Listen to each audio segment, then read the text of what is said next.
صحیح ہے. بسم اللہ الرحمن الرحیم. یہ آخری آیتوں کا ترجمہ رہ گیا تھا, اس کا ترجمہ ہوگا پھر انشاءاللہ اس کی تفسیر. کلا لئن لم ینتہی لنصفعا بالناصیہ. کلا لئن لم ینتہی لنصفعا بالناصیہ. اس سے پہلے کیا آیات تھیں؟ الم یعلم بان اللہ یرا. کیا وہ جانتا نہیں ہے کہ اللہ تعالیٰ اس کو دیکھتے ہیں, اللہ اس کے تمام احوال سے باخبر ہیں. اب کلا کا مطلب یہ ہے کہ وہ یہ سمجھتا ہے کہ اس کے پاس مال بھی ہے, اسباب بھی ہیں, وہ اللہ سے مستغنی ہے, اسے ضرورت نہیں ہے اللہ کے عذاب سے بچنے کی. فرمایا کلا, ہرگز ایسا نہیں ہے.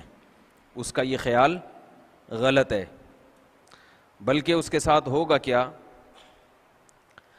لئن لم ینتہی, لام ہے تاکید کے لیے, ٹھیک ہے نا.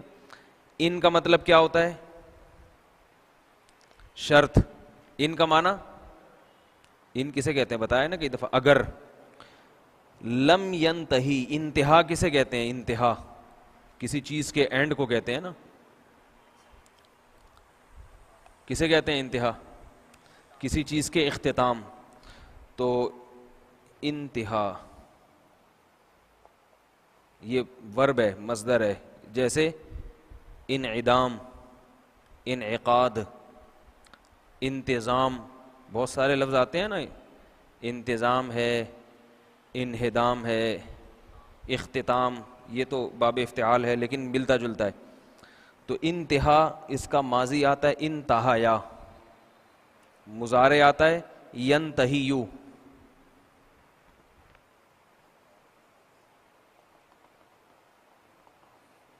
ینتہیو, یہ یا حرف ہے نا, اس کو میں نے بتایا تھا نا حروف گڑبڑی میں سے. ینتہی, جب اس کو پاس میں لے کر گئے ماضی میں تو شروع میں لم لگا دیا, اور یا کو کیا بن گیا؟ لم ینتہی.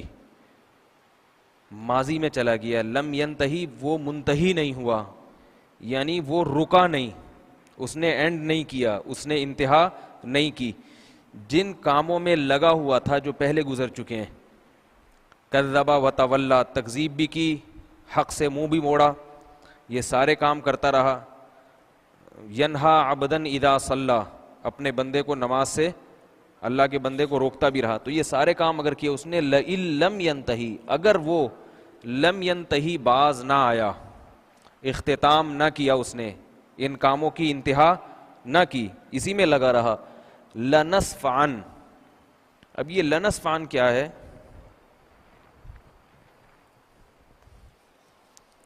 لام تو ہے تاکید کا, اصل میں تھا نصفعا, اصل میں تھا نصفعو.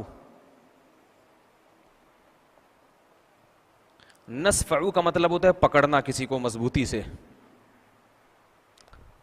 کس سے ملتا جلتا ہے؟ آپ نے جو گردانیں پڑھی ہیں, نضربو کی طرح ہے نا. ہاں, پہلے والی گردان میں نضربو سے ملتا ہے نا, مارتے ہیں یا ماریں گے ہم سب, نضربو. تو نصفعو, ہم پکڑیں گے. ٹھیک ہے. عربی میں قاعدہ یہ ہے کہ فعل کے آخر میں جب نون تاکید لگا دیں, تو یہ پہلے بتایا تھا آپ کو, اس میں ذرا تاکید پیدا ہو جاتی ہے. نصفعن, ضرور پکڑیں گے ہم اس کو, ضرور پکڑیں گے ہم اس کو. بن ناسیہ, ناسیہ کے ساتھ. ناسیہ کہتے ہیں پیشانی کے بالوں کو یا پیشانی کو. تو اللہ فرماتے ہیں اگر یہ باز نہیں آیا, لنصفعن, ہم ضرور پکڑیں گے اس کو پیشانی کے بالوں کے ساتھ. اب تھا تو یہ نصفعن, لیکن لکھا یہ ایسے جاتا ہے, عین دو زبر عن. یہ عربی کے قاعدے اور گرامر کے لحاظ سے غلط ہے. عین نون زبر عن کو عین دو زبر عن لکھنا جائز نہیں ہے. لیکن ہوا یہ تھا کہ نبی صلی اللہ علیہ وسلم پر جب یہ آیت نازل ہوئی, آپ نے کاتب وحی کو بلایا, اس سے لکھوائی آیت. تو کاتب وحی سے اس وقت غلطی کیا ہوئی, کیونکہ پروناؤنسیشن ایک ہی جیسی ہے, عین دو زبر ان کی بھی وہی ہے اور عین نون زبر ان کی بھی وہی ہے. بھائی پڑھنے میں تو ایک ہی جیسے ہیں نا. اب یہ گرامر کے لحاظ سے غلط کیوں ہے؟ اس لیے کہ جو ورب ہے نا، ورب، یہ ورب ہے، فعل ہے. فعل پر دو زبر دو زیر دو پیش نہیں آتے، یہ ناؤن پہ آتے ہیں ہمیشہ. جبکہ یہ ورب ہے، اس پر کیا آ رہی ہے؟ تنوین. تو یہ گرامر کے لحاظ سے غلط ہے. مگر سننے میں اور پڑھنے میں تلفظ دونوں کا ایک جیسا ہے. تو کاتب وحی کو جب نبی نے آئین یہ لکھوایا لنصفعن، کیونکہ نبی صلی اللہ علیہ وسلم خود لکھنا پڑھنا نہیں جانتے تھے، تو کاتب وحی نے گرامر کو نہیں دیکھا، عرب کے جو قاعدے ہیں لکھنے کے وہ نہیں دیکھا. اس نے کیا کیا؟ کاتب وحی نے الف ڈال دیا آگے. اب یہ ایک غلطی ہوئی کاتب وحی سے، مگر چونکہ جو لکھ دیا تو آج تک وہ اسی طرح لکھا چلا آ رہا ہے. کسی نے یہ نہیں کیا پھر بعد میں کہ بھئی یہ جو لکھا ہوا ہے اس کو عین کو نون کر دیں. تو یہ غلطیاں بعض دفعہ کاتبین وحی سے کروائی گئی ہیں اللہ کی طرف سے، تاکہ بعد میں یہ ثبوت رہے کہ قرآن مجید میں لکھنے میں بھی کسی نے اپنی عقل کی دخل اندازی نہیں کی ہے. لکھا بھی اسی طرح گیا جس طرح نبی کے سامنے لکھا گیا تھا، بعد میں اس کو تبدیل نہیں کیا گیا ہے. سمجھ رہے ہو بات کو؟ اسی وجہ سے علماء کہتے ہیں کہ قرآن مجید کی کتابت جو ہے نا یہ توقیفی ہے. توقیف کا مطلب ہوتا ہے کہ اس میں آپ گرامر کے رولز اپلائی نہیں کر سکتے، بلکہ جب نیا قرآن چھپے گا نا تو پچھلے کو دیکھ کے لکھا جائے گا. وہ پہلے کیسے لکھا تھا، جیسے لکھا تھا اسی طرح آپ لکھیں گے، اس میں تبدیلی نہیں کر سکتے. یہ تو ایک مثال ہے، قرآن میں اس کی درجنوں مثالیں موجود ہیں کہ عربی زبان میں ایک لفظ لکھنے کا اصول کچھ اور ہے، مگر چونکہ وہ سادہ لوگ تھے نا کاتب، تو اتنے لکھنے کے اصول تو منضبط نہیں ہوئے تھے، انہوں نے جس نے جو لکھ دیا وہ لکھا ہے. اس کی بہت ساری مثالیں ہیں. ایک مثال اور دے دیتا ہوں.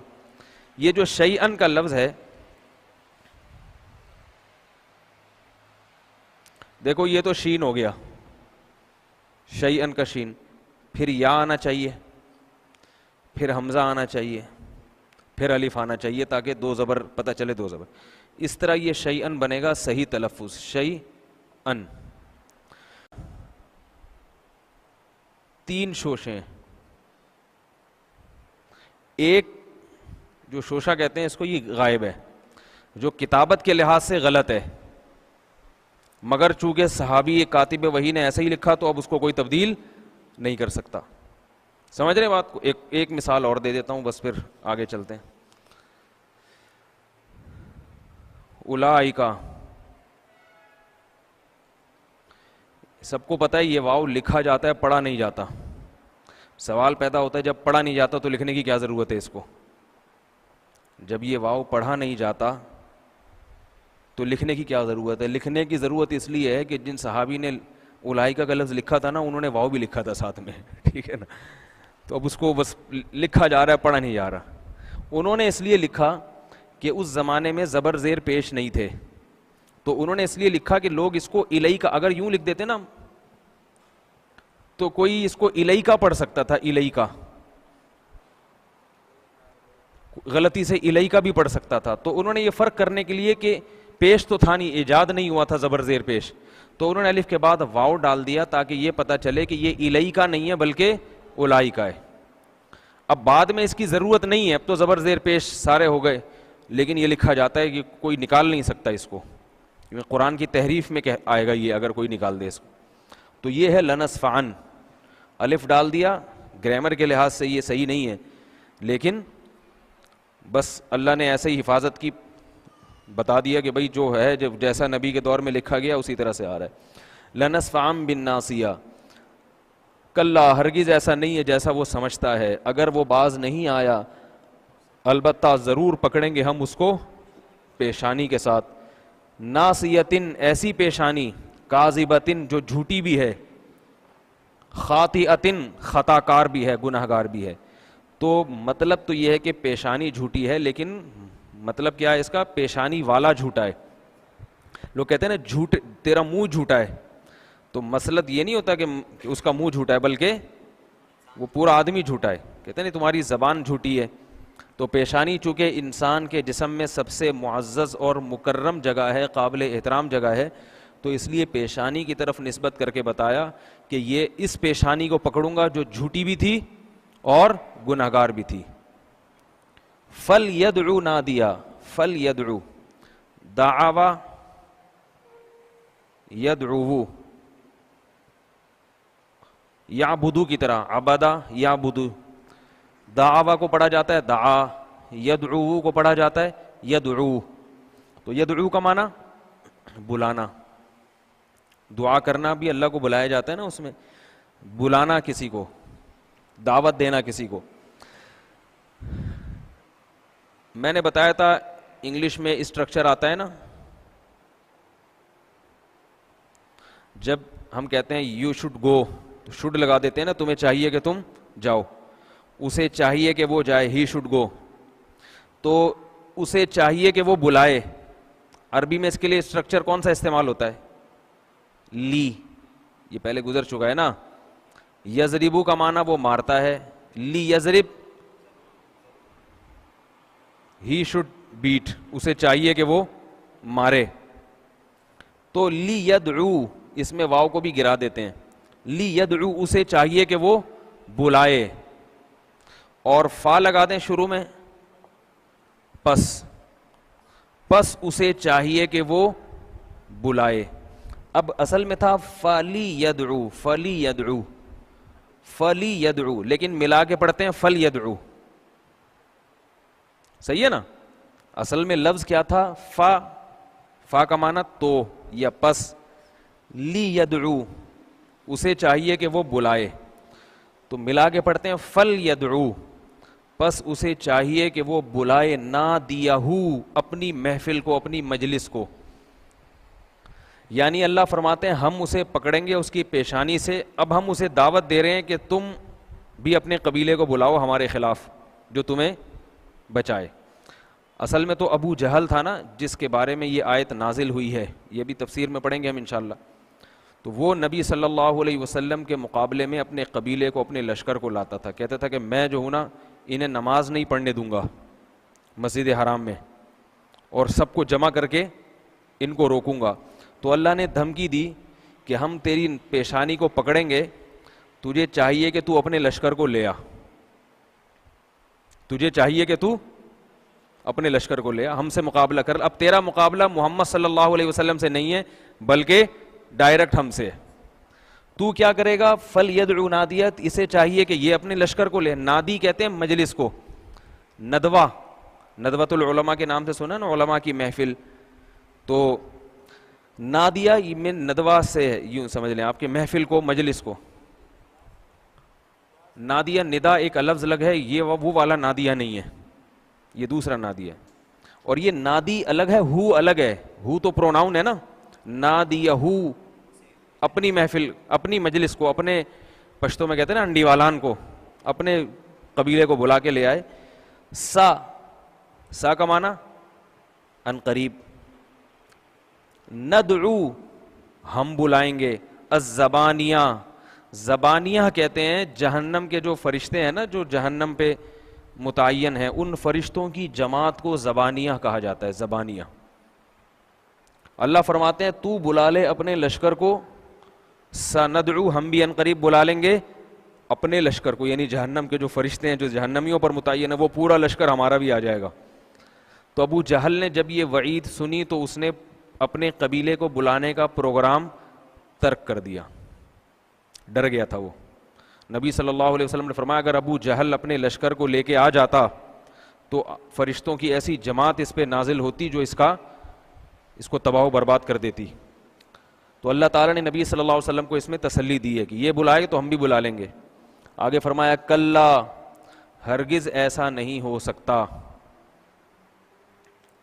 یہ کچھ بھی نہیں کر سکتا آپ کے خلاف. جب یہ کچھ نہیں کر سکتا, لا تطعہ, تو اطاعت سے نکلا ہے. تکرم, اکرام مصدر جب آتا ہے,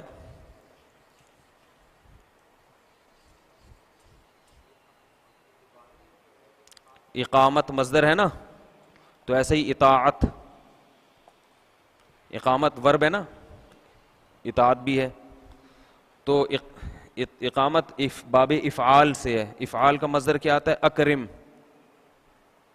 سوری اس کا آرڈر جو آتا ہے، اور نہیں آتی ہے لا تکرم، لا تکرم، تو اطاعت کہا گیا لا تطیع، لیکن پڑھا جاتا ہے لا تطع، یہ یا کو حذف کر دیتے ہیں، لا تطع ایسے،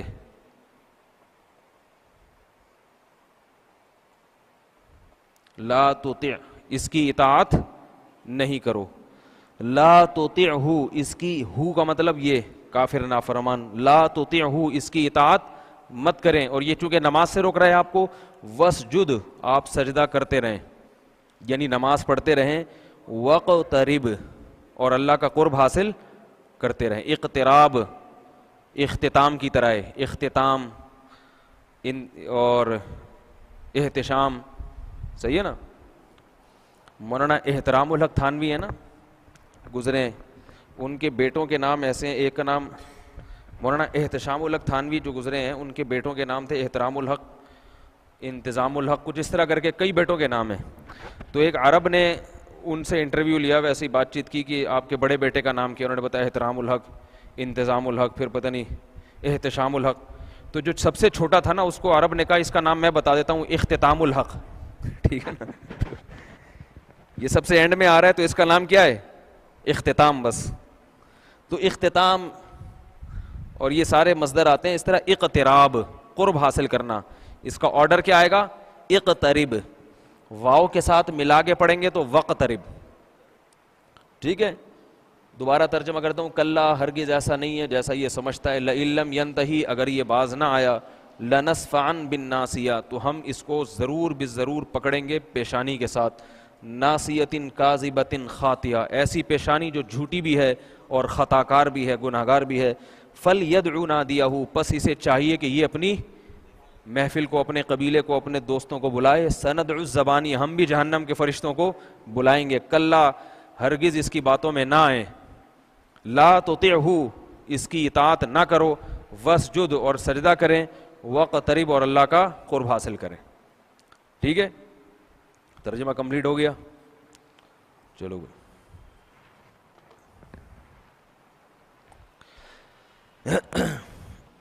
اس کی یہ جو سورہ علق ہے قرآن کی بہت اہم ترین صورتوں میں سے، اس لیے کہ قرآن مجید میں جو سب سے پہلی وحی نازل ہوئی ہے وہ اقرأ بسم ربک الذی خلق، علم یعلم یہاں تک ہے، علم الانسان ما لم یعلم یہاں تک۔ حدیث میں آتا ہے، صحیح بخاری صحیح مسلم کی حدیث ہے، حضرت عائشہ رضی اللہ تعالی عنہا سے روایت ہے، حضرت عائشہ فرماتی ہیں کہ رسول اللہ صلی اللہ علیہ وسلم کو جب نبوت ملنے والی تھی، ابھی ملی نہیں تھی، تو اس نبوت کی علامات یہ شروع ہوئیں کہ آپ صلی اللہ علیہ وسلم کو سچے خواب آتے تھے، بالکل ایسے چمکتی ہوئی روشنی کی طرح ہوتے تھے، واضح خواب میں جو چیز آتی اگلے دن آپ دیکھتے بالکل اسی طرح پوری ہو جاتی وہ، اور خواب کی تعبیر بھی مشکل نہ ہوتی، بالکل واضح خواب۔ تو تواتر کے ساتھ آپ صلی اللہ علیہ وسلم کو ایسے خواب آنا شروع ہوئے۔ اس کے بعد حضرت عائشہ فرماتی ہیں، حبب الی الخلاء، آپ صلی اللہ علیہ وسلم کو لوگوں میں بیٹھنے سے وحشت ہونے لگی، اور تنہائی، آپ صلی اللہ علیہ وسلم کی طبیعت میں تنہائی غالب آ گئی، تنہائی کو آپ صلی اللہ علیہ وسلم پسند کرتے تھے، لوگوں کے مجمع کو پسند نہیں کرتے تھے۔ اور پھر آپ صلی اللہ علیہ وسلم نے غار حرا میں، بیت المعلی مکہ میں قبرستان ہے، بڑا مشہور، آج بھی موجود ہے، اس کے قریب آگے ایک پہاڑ ہے بہت اونچا، اس پہاڑ میں بہت اوپر کی طرف غار حرا ہے، آج بھی موجود ہے، اور وہاں چڑھنا اور جانا آسان کام نہیں، 2-2.5 گھنٹے کی چڑھائی ہے صرف۔ تو آپ صلی اللہ علیہ وسلم غار حرا میں جاتے تھے اور عبادت کیا کرتے تھے وہاں پہ۔ تو جب آپ پہ وحی نازل ہوئی ہے تو وہ رمضان کا مہینہ تھا، اور آپ صلی اللہ علیہ وسلم حضرت خدیجہ، کیونکہ شادی ہو چکی تھی، حضرت خدیجہ رضی اللہ تعالی عنہ آپ کی زوجہ تھیں، تو پورے مہینے کی خوراک کا ذخیرہ آپ صلی اللہ علیہ وسلم نے غار حرا میں کیا، رمضان کا مہینہ تھا، اور آپ صلی اللہ علیہ وسلم غار حرا میں عبادت کے لیے تشریف لے گئے۔ اب یہاں مفسرین نے اس پر بحث کی ہے کہ نبی صلی اللہ علیہ وسلم جو عبادت کرتے تھے، تو نماز تو ابھی فرض نہیں ہوئی تھی، نبوت ہی نہیں ملی تھی، تو نماز روزے کی بات تو بہت دور کی، تو وہ کیا عبادت تھی؟ نماز پڑھتے تھے، تسبیحات کرتے تھے کیا تھا؟ اگر نماز پڑھتے تھے تو وہ حضرت اسماعیل کے دین کے مطابق یا حضرت موسیٰ کی شریعت کے مطابق یا حضرت عیسیٰ کی شریعت کے مطابق؟ بعض مفسرین نے کہا ہے کہ بھئی کیونکہ نبی صلی اللہ علیہ وسلم اصل میں دین ابراہیم پر تھے، تو حضرت ابراہیم علیہ السلام کی شریعت میں نماز کا جو طریقہ تھا اس طریقے پر آپ عمل کرتے تھے۔ بعض نے کہا کہ نہیں بھئی حضرت ابراہیم کی شریعت تو چونکہ منسوخ ہو چکی تھی، تو حضرت عیسیٰ علیہ السلام اور حضرت موسیٰ علیہ السلام کی شریعت پر آپ عمل کرتے تھے۔ لیکن اس پر بھی اشکال کیا ہے کہ بھئی نبی صلی اللہ علیہ وسلم تھے امی، لکھنا پڑھنا نہیں جانتے تھے اور اس وقت کے علوم سے واقف نہیں تھے، جو اس وقت علوم اور معارف تھے ان سے واقف نہیں تھے، تو آپ صلی اللہ علیہ وسلم کو قطعاً علم نہیں تھا کہ حضرت موسیٰ کی شریعت میں عبادت کیسے ہوتی تھی اور حضرت عیسیٰ کی شریعت میں عبادت کیسے ہوتی تھی۔ تو اس لیے راجح قول یہ ہے کہ نبی صلی اللہ علیہ وسلم جو عبادت کرتے تھے کوئی مخصوص طریقہ نہیں تھا، بلکہ صرف تنہائی میں بیٹھ کے اللہ کی حمد و ثنا بیان کرنا، کیونکہ اللہ پر تو مشرکین کا بھی ایمان تھا، شرک سے آپ بچتے تھے، اور جو الفاظ اللہ نے آپ کے دل میں اس وقت ڈالے ہوں گے ان الفاظ کے ساتھ اللہ تعالیٰ کی حمد و ثنا کرتے تھے۔ تو آپ صلی اللہ علیہ وسلم اسی طرح عبادت میں مشغول تھے۔ صحیح بخاری کی حدیث ہے کہ آپ صلی اللہ علیہ وسلم کے پاس جبریل علیہ السلام اپنی اصل شکل میں نازل ہوئے، اور نازل ہو کے آپ سے فرمایا اقرأ، پڑھیے۔ آپ صلی اللہ علیہ وسلم نے فرمایا ما انا بقاری، میں پڑھنا نہیں جانتا۔ حضرت جبریل نے دوبارہ فرمایا اقرأ، پڑھیے۔ تو آپ صلی اللہ علیہ وسلم نے دوبارہ فرمایا ما انا بقاری، میں پڑھنا نہیں جانتا۔ انہوں نے تیسری مرتبہ فرمایا اقرأ، پڑھیے۔ پھر تیسری مرتبہ آپ صلی اللہ علیہ وسلم نے فرمایا ما انا بقاری۔ اس کے بعد جبریل علیہ السلام نے آپ صلی اللہ علیہ وسلم کو اپنے سینے سے لگایا اور بہت زور سے دبایا۔ حدیث میں آتا ہے آپ صلی اللہ علیہ وسلم نے خدیجہ سے فرمایا کہ اتنی زور سے دبایا کہ قریب تھا کہ میری جان نکل جاتی، اس کے بعد زور سے جھنجھوڑ کے چھوڑ دیا اور فرمایا کہ اقرأ بسم ربک الذی خلق خلق الانسان من علق اقرأ وربک الاکرم الذی علم بالقلم علم الانسان ما لم یعلم۔ بس یہ 5 آیتیں۔ یہ واقعہ ہوا، آپ صلی اللہ علیہ وسلم گھر تشریف لائے گھبراتے ہوئے، بدن آپ صلی اللہ علیہ وسلم کا کانپ رہا تھا، اور جیسے سردی میں کانپتا ہے انسان کا جسم، بہت سخت خوف کی حالت تھی۔ حضرت خدیجہ فرماتی ہیں بہت سخت خوف کی حالت میں آپ آئے اور فرمانے لگے زملونی، تزمل کہتے ہیں چادر اوڑھنا، تو زملونی، مجھے چادر اڑا دو۔ چادر اوڑھ کر لیٹ گئے۔ جب آپ صلی اللہ علیہ وسلم پر خوف کے اثرات کم ہوئے تو آپ صلی اللہ علیہ وسلم نے اپنی زوجہ حضرت خدیجہ کو یہ واقعہ بتایا، اور چونکہ گھبراہٹ تھی واقعہ سنایا، تو حضرت خدیجہ نے فرمایا کہ ہرگز یہ کوئی شیطانی کام نہیں ہو سکتا، اس لیے کہ انک تحمل الکل، آپ نے ہمیشہ غریبوں کی مدد کی ہے، اور آپ صلی اللہ علیہ وسلم ہمیشہ بیواؤں کا سہارا بنے ہیں، یتیموں کا سہارا بنے ہیں، مدد کرتے ہیں، تو آپ کے ساتھ اللہ تعالیٰ آپ کو ضائع اور برباد نہیں کرے گا۔ اس کے بعد حضرت خدیجہ رضی اللہ تعالی عنہ آپ صلی اللہ علیہ وسلم کو اپنے چچا زاد بھائی حضرت ورقہ ابن نوفل، یہ اس وقت یہودیوں کے بہت بڑے عالم تھے اور عیسائیت کے، یہودیت اور عیسائیت کے، یہ اصل میں پہلے تھے مشرک عرب کی طرح، بت پرست تھے، لیکن انہوں نے چونکہ تعلیم یافتہ تھے، انہوں نے دین عیسائیت نصرانیت کو قبول کیا۔ اس وقت عیسائی مذہب برحق تھا، تو انہوں نے عیسائی مذہب قبول کر لیا تھا، اور پھر تورات حفظ کر لی تھی انہوں نے، تورات کے بہت بڑے عالم تھے۔ اور کمال کی بات یہ تھی کہ ان کی اپنی زبان تھی عربی، مگر یہ عبرانی زبان بھی انہوں نے سیکھی، اور تورات کا عبرانی زبان سے عربی میں ترجمہ کیا کرتے تھے۔ تو اس وقت کے لحاظ سے یہ بہت زیادہ تعلیم تھی کہ ایک اتنی زبان پر عبور کر لینا کہ اس کی کتابوں کو دوسری کتابوں میں ترجمہ کرنا، اور خود تورات اور انجیل کا علم اس زمانے میں بہت بڑا علم سمجھا جاتا تھا۔ تو حضرت خدیجہ رضی اللہ تعالی عنہ نبی صلی اللہ علیہ وسلم کو ان کے پاس لے گئیں، وہ بڑھاپے کی وجہ سے ان کی بینائی چلی گئی تھی۔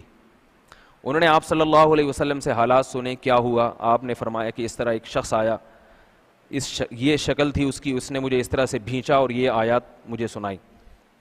چونکہ وہ تورات انجیل میں نشانیاں جانتے تھے نبی برحق کی, تو انہوں نے فرمایا کہ اللہ کی قسم یہ وہی فرشتہ ہے جو موسیٰ اور عیسیٰ علیہ السلام پہ نازل ہوتا تھا, یہ وہی فرشتہ ہے جو آپ کے پاس آیا ہے, اور عنقریب آپ کی قوم آپ کو آپ کے علاقے سے, آپ کے شہر سے نکال دے گی.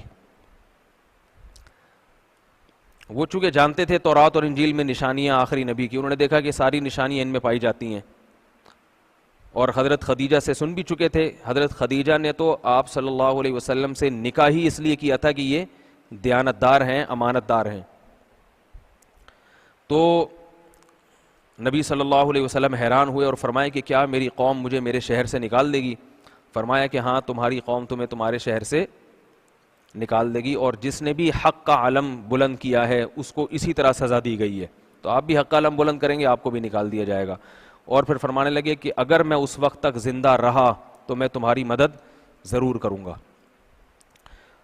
کہتے ہیں کہ حضرت خدیجہ پہلی خاتون تھی جو ایمان لائیں, اور دوسرے یہ ورقہ ابن نوفل تھے جنہوں نے آپ صلی اللہ علیہ وسلم کی تصدیق کی. اس کے بعد نبی صلی اللہ علیہ وسلم پر وحی کا سلسلہ بند ہو گیا. بس یہ پہلی وحی تھی, بہت عرصہ وحی نہیں آئی, اور آپ صلی اللہ علیہ وسلم پر یہ عمل بہت زیادہ شاق گزرتا, کیونکہ آپ کو دوبارہ اسی فرشتے کی تلاش تھی. بہت عرصے کے بعد پھر سورہ مدثر کی ابتدائی آیات نازل ہوئیں. یہ جو اقرا بسم ربک الذی کی پہلی آیات ہیں یہ پہلے ہوئیں, اس کے بعد سورہ مدثر, اور پھر کچھ وقت کے بعد یہ اگلی آیات نازل ہوئی ہیں. تو آپ کہیں گے کہ بھئی یہ کیسی بات ہے کہ ایک سورت کمپلیٹ ہونے سے پہلے دوسری سورت؟ تو قرآن میں ایسا بہت ہوا ہے کہ ایک سورت ابھی کمپلیٹ نہیں ہے, اللہ نے دوسری سورت کی آیات نازل کی. تو آپ صلی اللہ علیہ وسلم خود پھر صحابہ کو بتاتے تھے کہ یہ والی آیات فلاں سورت کے آخر میں لکھو, اور یہ والی آیات فلاں سورت کے درمیان میں.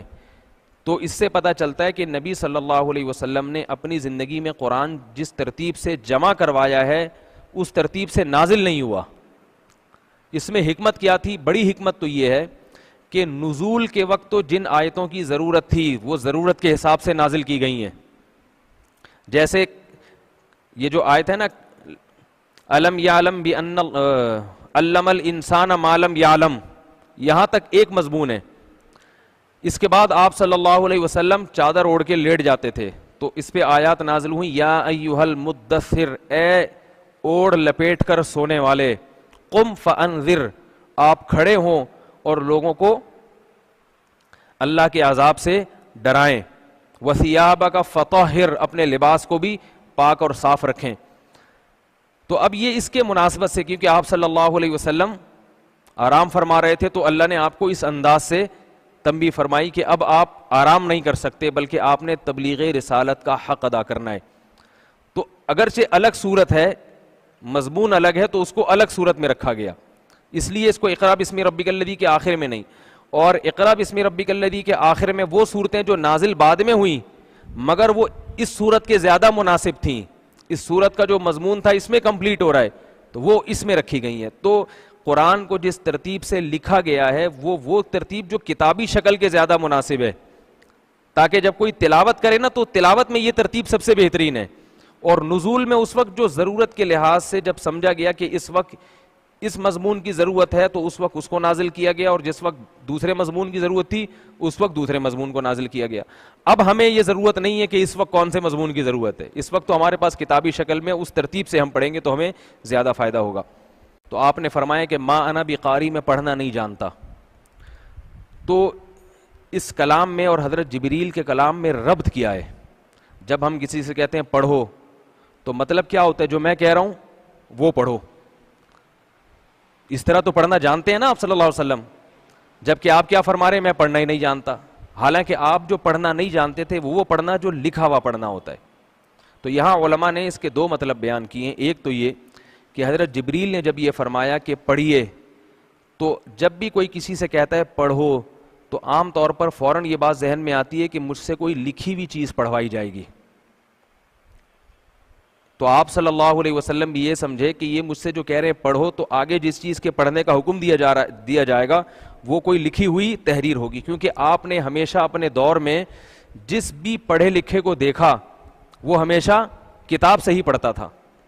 تو آپ صلی اللہ علیہ وسلم کو یہ وہم ہوا کہ شاید مجھ سے لکھی ہوئی تحریر پڑھائی جائے گی, تو اس لیے آپ نے فرمایا میں پڑھنا نہیں جانتا. جبکہ جبریل کی مراد یہ نہیں تھی, بلکہ یہ تھی کہ جو زبانی پڑھنے کا آپ سے کہا جا رہا ہے, جو ابھی میں آیتیں پیش کروں گا آپ کے سامنے, وہ پڑھیں آپ, یعنی پڑھنے کے لیے تیار ہو جائیں.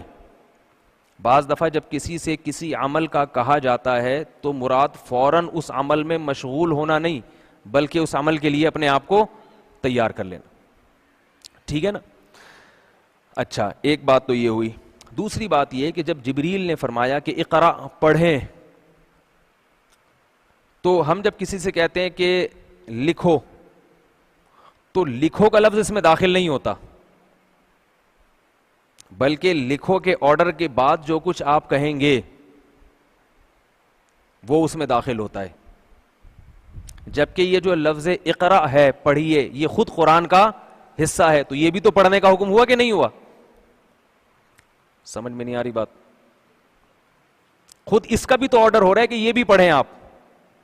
تو علماء نے اس کی ایک مثال دی ہے کہ ہم جب کسی سے کہتے ہیں اسمع ما اقول, کہ میں آپ سے جو کہہ رہا ہوں اسے غور سے سنو, تو اس میں خود یہ کلام بھی داخل ہوتا ہے کہ یہ جو میں نے کہا ہے نا یہ بھی غور سے سنو آپ.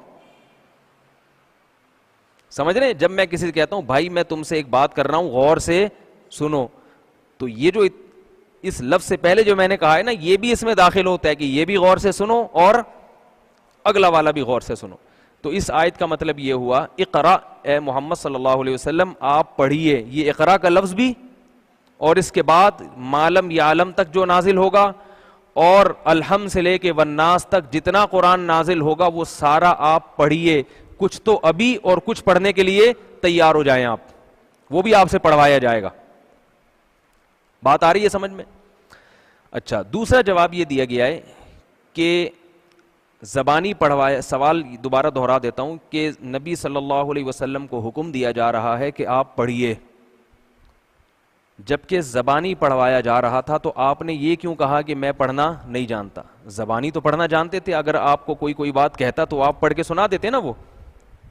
تو ایک جواب تو یہ ہوا کہ ممکن ہے آپ یہ سمجھے ہوں کہ مجھ سے لکھا ہوا پڑھوایا جائے گا. ایک دوسرا جواب یہ کہ آپ یہی سمجھ رہے تھے کہ مجھ سے زبانی پڑھوایا جائے گا, لیکن آپ کے دماغ میں یہ بات تھی کہ یہ چونکہ اللہ کی طرف سے وحی ہے, یہ تو آپ کو یقین ہو گیا تھا کہ یہ جبریل ہیں, فرشتے ہیں, اللہ کی طرف سے وحی ہے. اور جو وحی جب کسی سے پڑھوائی جاتی ہے تو وحی کوئی معمولی الفاظ نہیں ہوتے, اس میں بہت سارے معنی مضامین ہوتے ہیں, اس کے بعد پھر اس کی تبلیغ ہوتی ہے.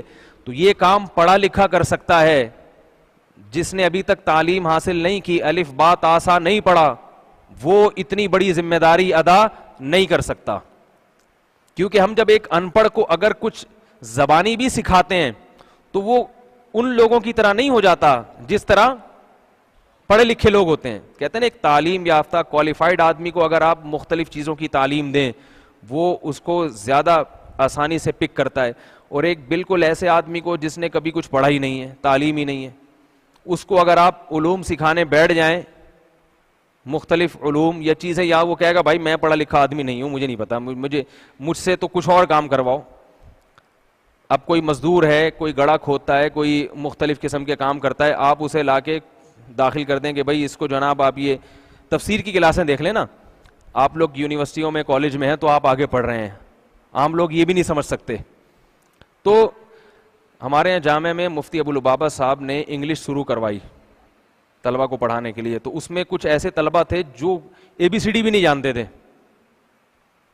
اب انگلش کے کورسز تو زبانی ہو رہے ہیں, زبانی, لیکن اب جس کو بیچارے کو ABCD بھی نہیں آتی, ان طلبہ نے بڑا دماغ کھانا شروع کر دیا ٹیچرز کا. انہیں چلڈرن کو کہہ رہے ہیں چلڈرن. ایک دن فون آیا تو ایک مفتی تھے, حالانکہ وہ فون پہ بتا رہے ہیں کہ اب ہم لوگوں نے ڈگری سسٹم شروع کر دیا جامعہ میں. ٹھیک ہے نا؟ وہ ہوا یہ تھا کہ جامعہ میں مختلف اساتذہ کو مختلف درجات دے دیے گئے, درجات کے, آپ کا یہ گریڈ ہے, آپ کا یہ گریڈ ہے, اس حساب سے وظائف, اسی حساب سے ان کی ذمہ داریاں. تو وہ گریڈ کا ایک سسٹم شروع کیا, تو اس کو وہ کہہ رہے ہیں اب ہم لوگوں نے جامعہ میں ڈگری سسٹم شروع کر دیا. اب ڈگری سسٹم تو کوئی بنتا ہی نہیں ہے, کچھ کا مطلب ہی نہیں بنتا. تو اسی طرح کسی کا فون آیا تو وہ کہہ رہے ہیں اللہ کا شکر ہے ہم لوگوں نے اب انگلش میں چلڈرن کا اسلام نکالا ہے, چلڈرن کا. مفتی ابوالبابا صاحب نے کہا فوراً فون کی لائن کاٹ دو, وہ بولے گا ان لوگوں نے جو چلڈرن کا جو اسلام انگلش میں نکالا ہے نا اس کی انگلش بھی چلڈرن جیسی ہوگی. ٹھیک ہے نا, جس نے اسلام انگلش میں نکالا ہے اس کے اپنی تلفظ ایسے ہیں تو جو نکلی ہوئی چیز ہے وہ کیا ہوگی. تو وہ کہہ رہے یہ ہماری بے عزتی کرائے گا, کوئی ہمارا میگزین کوئی خریدے گا نہیں, تو کسی پڑھے لکھے کو بٹھاؤ یہاں پہ. حالانکہ وہ پڑھے لکھے ہیں, عالم ہیں, مگر چونکہ انگلش کبھی پڑھی نہیں ہے تو اب اس عمر میں آ کے پھر نہیں ہوتا, پھر تو پوری شروع سے ABCD. تو اب نبی صلی اللہ علیہ وسلم نے 40 سال کی عمر ہو گئی, کبھی الف نہ لکھا نہ پڑھا. تو اگر زبانی بھی کسی ایسے شخصیت کو پڑھایا جائے تو وہ ظاہر یہی کہے گی کہ بھائی میں پڑھنے لکھنے والا آدمی نہیں ہوں, میں تو عرب کا بدو ہوں, مجھے کیا الف اور با اور تا کا فرق معلوم نہیں ہے. سکھانا ہے تو کسی پڑھے لکھے کو سکھاؤ, اس کو پڑھاؤ, مضامین دو اس کو, وہ جو ہے نا آگے قوم کی خدمت کرے گا اور قوم میں اللہ کی اس وحی کو اور اس تعلیمات کو پھیلائے گا. میں تو پڑھنا لکھنا نہیں جانتا. سمجھ میں آئی بات؟ اس لیے نبی نے فرمایا ما انا بقاری, مجھے یہ علوم سے اور معارف اس قسم کے گہرے علوم سے مناسبت نہیں ہے, میں تو اپنی عبادت کرنے کے لیے آیا ہوں, اللہ اللہ کروں گا اور گھر چلا جاؤں گا یہاں پہ. تو یہ مطلب ہے اقرا پڑھیے. آپ نے فرمایا ما انا بقاری, اور راجح قول یہی معلوم ہوتا ہے کہ یہی آپ صلی اللہ علیہ وسلم نے فرمایا. لیکن جبریل نے اگلی آیات میں اس کا جواب دے دیا, اقرا بسم ربک الذی خلق, کہ بھئی آپ کو جو ہم پڑھنے کا حکم دے رہے ہیں یہ ایسا ہی نہیں, بلکہ ہم کہہ رہے ہیں آپ اپنے رب کے نام سے پڑھیں, یعنی رب کی مدد کے ساتھ, بسم اللہ کے ساتھ پڑھیں آپ. تبھی اسی وجہ سے نبی صلی اللہ علیہ وسلم قرآن کی جب بھی تلاوت فرماتے تو پہلے بسم اللہ الرحمن الرحیم پڑھتے تھے. بسم اللہ, کہ بھئی اللہ کے نام کے ساتھ جو بڑا مہربان نہایت رحم کرنے والا ہے. تو بسم ربک, اپنے رب کے نام کے ساتھ پڑھیں. تو رب کا لفظ بتا دیا کہ رب پالنہار ہے, پروردگار ہے, پالنے والا ہے. رب میں تربیت کا معنی ہے نا, میں نے رب کے لفظ کے بارے میں آپ کو ایک دفعہ پوری وضاحت بتائی تھی, یعنی وہ آپ کی تربیت کرے گا, وہ آپ کو سکھائے گا, اور ایسا سکھائے گا کہ آپ اس پوری کائنات کے سب سے بڑے معلم ہوں گے. آپ سب سے بڑے معلم. آج اگر تہذیب کسی کو ملتی ہے تو صرف محمد صلی اللہ علیہ وسلم کی تعلیمات ملتی, ورنہ جن کے پاس قرآن اور نبی کی تعلیمات نہیں ہیں ان کے نہ باپ کا پتہ نہ ماں کا پتہ. گوروں کو دیکھ لو جا کے, وہ آج کلیت الشریعہ کے میں بچوں کی طلبہ کی کلاس لے رہا تھا, تو ان میں بہت سے ایسے ہوتے ہیں جو باہر سے پڑھے ہوئے ہوتے ہیں یورپ, تو ان کے سامنے یہی باتیں چل رہی تھی کہ وہ یورپ میں ایسے ہو گیا کہ ڈی این اے سے پکڑا جاتا ہے ابا, ڈی این اے ٹیسٹ ہونا تو پھر پتہ چلتا ہے یہ ابا ہے, ورنہ بہت سوں کا پتہ ہی نہیں چلتا. تو تہذیب, طہارت, پاکیزگی, ماں باپ کا احترام, ولا تقل لہما اف, ان کے سامنے اف بھی مت کرو, جتنی بھی تہذیب ہے اس وقت اگر کہیں نظر آتی ہے تو سب سے زیادہ قرآن میں. اور یہ قرآن ہمیں کس نے دیا؟ محمد صلی اللہ علیہ وسلم نے پڑھ کے سنایا بھی, اور اللہ نے دوسری آیات میں بعد میں بتا دیا کہ وَيُعَلِّمُهُمُ الْكِتَابَ يَتْلُو عَلَيْهِمْ آيَاتِهِ, آپ کتاب پڑھیں گے بھی, يُعَلِّمُهُمْ, ان کو سکھائیں گے بھی, اور تزکیہ بھی کریں گے, تربیت بھی کریں گے ان کی. تو یہ مربی سب سے اعلیٰ قسم کے مربی ہیں. صرف پڑھنا نہیں سکھاؤں گا, ان کی تربیت کرنا بھی اور اس قرآن کی تشریح کرنا بھی, قانون بھی پیش کریں گے, قانون کا متن بھی, اور اس قانون کی ڈیفینیشن بھی آپ کے ذریعے اللہ تعالیٰ بیان کریں گے. تو یہ پہلا وہ ہمارا لیکچر مکمل ہو گیا. اس کی پھر انشاءاللہ اقرا بسم ربک الذی خلق, پھر اللہ تعالیٰ نے جو اپنی یہ صفات بیان کی ہیں, رب جس نے پیدا کیا, خلق الانسان من علق, جمے ہوئے خون سے, اس میں کیا حکمت تھی ان صفات کے بیان میں, یہ انشاءاللہ پھر اگلے لیکچر میں ہوگا. 5 منٹ کا وقفہ ہوگا پھر اس کے بعد. ٹھیک ہے. سبحانک اللہم و بحمدک.